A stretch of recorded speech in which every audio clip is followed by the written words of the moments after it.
అందరికీ నమస్తే. నా పేరు అశోక్. నేను నా కొత్త యూట్యూబ్ ఛానల్‌లో నిన్న ఇంట్రడక్షన్ ఇవ్వడం జరిగింది.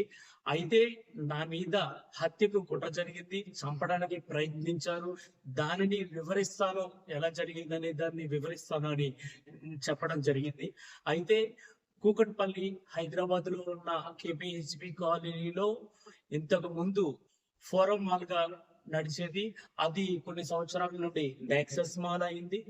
అయితే ఆ మాల్ కి నేను రెగ్యులర్ వెళ్ళటం జరుగుతుంది. షాపింగ్ చేయాలన్నా, ఏదన్నా సాఫ్ట్ డ్రింక్స్ తాగడానికైనా రెగ్యులర్ గా వెళ్ళటం నాకు అలవాటు ఖాళీ ఉన్న సమయాలలో. అయితే నాకు జరిగిన అన్యాయం అంటే నన్ను చంపడానికి ప్రయత్నించిన తేదీ 24/11/2023 సంవత్సరానికి ముందు 2-3 నెలల ముందు నుండి కూడా ఆ నెక్సెస్ మాల్ కి సంబంధించిన fire team, security team and managers కి సంబంధించిన టీమ్, మేనేజర్ తో సహా వాళ్ళతో వాగ్వాదాలు జరిగినాయి. ఎందుకు వాగ్వాదాలు జరిగినాయి అయితే నా ఆవేదన ఆ మాల్లో జరుగుతున్న అన్యాయాలు అంటే కొన్ని బార్ అండ్ రెస్టారెంట్లు కానీ, హుక్కా సెంటర్లకు సంబంధించి కానీ వాటిలో జరిగే అన్యాయాలు అంతా ఇంత కాదు. నేను లైవ్ లో చూసినప్పుడు వాటిని ప్రశ్నించడం జరిగింది మాల్ వాళ్ళని. అయితే వాళ్ళు చాలా చాలా అంటే చాలా నెగ్లెక్ట్ చేసి నా మీద రివర్స్ అయ్యి నన్ను రకరకాలుగా ఇబ్బందులు పెడతానికి చూశారు. నీకు సంబంధం ఏంటి, నువ్వెవరు, నిన్ను చంపుతామని చాలా సార్లు బెదిరించారు. అయితే నా ఆవేదన ఆ మాల్లో అందరిలాగా ఏం జరిగితే నాకెందుకు అని వదిలేయకుండా నేను నా తెలుగు జాతి సంస్కృతి సంప్రదాయాలు పాడైపోతున్నాయి, కల్చర్ మొత్తం నాశనం అయిపోతుంది అనే ఆవేదనతో. అయితే ఆ బార్ అండ్ రెస్టారెంట్ లో ఒక ఫ్యామిలీ వెళుతున్నారు. ఆ ఫ్యామిలీతో పాటు పిల్లలు ఉంటున్నారు, చిన్న పిల్లలు. ఫ్యామిలీ మెంబర్స్ ఏమో పెద్దవాళ్ళు డ్రింక్ చేస్తున్నారు, పిల్లలేమో స్నాక్స్ తింటున్నారు. అసలు ఎండిపోతుంది మన సంస్కృతి సంప్రదాయం అనే దాని మీద నాకు ఆవేదన కలిగి ప్రశ్నించడం జరిగేది. నేను వాగ్వాదాలు జరిపేవాడిని. 18 ఇయర్స్ అండర్ కిడ్స్ ని మీరు ఎలా బార్లలోకి ఎలా చేస్తారని. అలాగే మైనర్లు, పెద్దవాళ్ళు అందరూ కలిసి అక్కడ ఉన్న హుక్కా సెంటర్ లో నేను ప్రత్యక్షంగా కొన్ని వీడియోలు కూడా తీశాను. హుక్కా సెంటర్ లో హుక్కా డేర్ గా నడిపిస్తున్నారు. దాని మీద నేను ఫైట్ చేశాను. వాళ్ళు వాళ్ళు తెగించి నన్ను ఇంకా లాభం లేదు, వీడిని ఏదో చెయ్యాలని నిర్ణయించుకున్నారు.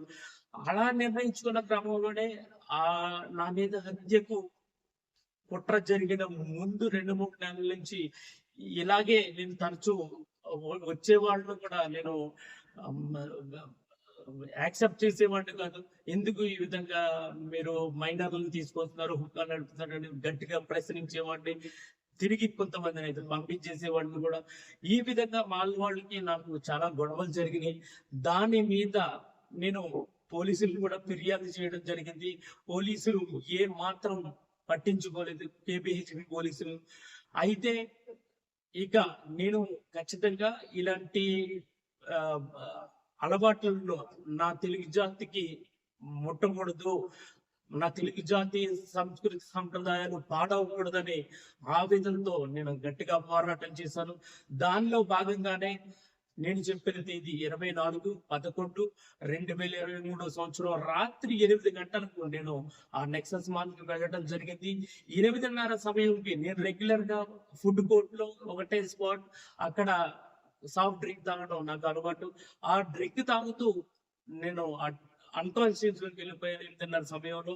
అయితే వెళ్ళిపోయిన తర్వాత నాకు తిరిగి లేచి చూస్తే పొద్దుట AM 1 AM అయ్యింది.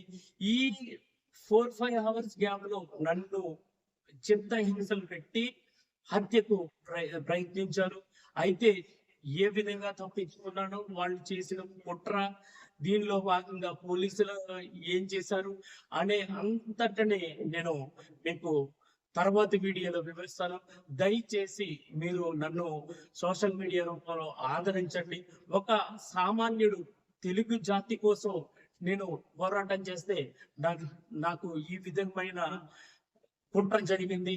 దయచేసి మీరందరూ నన్ను ఎంకరేజ్ చేయాలి సోషల్ మీడియా ద్వారా. ఇది ప్రజలకు చేరుకునేలాగా అందరూ గళం విప్పితే ఖచ్చితంగా నా మీద జరిగిన అన్యాయాన్ని నేను అటు న్యాయ పోరాటం, ఇటు సోషల్ మీడియాలో కూడా ప్రజలందరికీ వివరిస్తానని మీ అందరికీ దయచేసి మనం చేసి చెప్తున్నా, దయచేసి నా ఛానల్ ని సబ్స్క్రైబ్ చేసి షేర్ చేయండి, లైక్ చేయండి. Thank you. జై భారత్, జై హింద్.